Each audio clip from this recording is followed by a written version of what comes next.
একটা কথা বলেছিলাম, এখানে পরোটা খেলে সবার মনস্কামনা পূর্ণ হয়। তাকে কিন্তু মা এসছে, দেখো জ্যান্ত মা। এখানে রাজুদা, তোমার কি সৌভাগ্য, মা চলে এসছে। আমরা সবাই এরকম একজন আমার কাছে এসছে, এরপরে আর কি হতে পারে? এরপরেও যদি মানুষ নিন্দা করে তাহলে আর কিছু নেই। তা আমি একটা কথা বলেছিলাম, এখানে পরোটা খেলে সবার মনস্কামনা পূর্ণ হয়। তো আজকে স্বয়ং মা এখানে চলে এসে, যেহেতু এরা বহুরূপী, এরা নানান জায়গা বহুরূপ ধারণ করে। এবারে মা তার মধ্যে যে কি আছে কেউ বলতে পারে না। মানুষের মধ্যে ঈশ্বর, এবং আমাদের শাস্ত্রে লেখাই আছে যে ঈশ্বর বিরাজমান করে এই মানব দেহের মধ্যেই।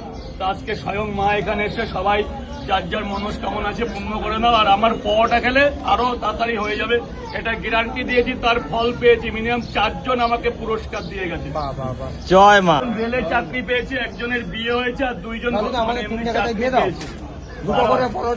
আমার পুরস্কার লাগবে না, আমার পুরস্কার লাগবে না। এখানে এসে একটু ঘুরে ফিরে 2টো পরোটা খেয়ে যাও, মনের ইচ্ছা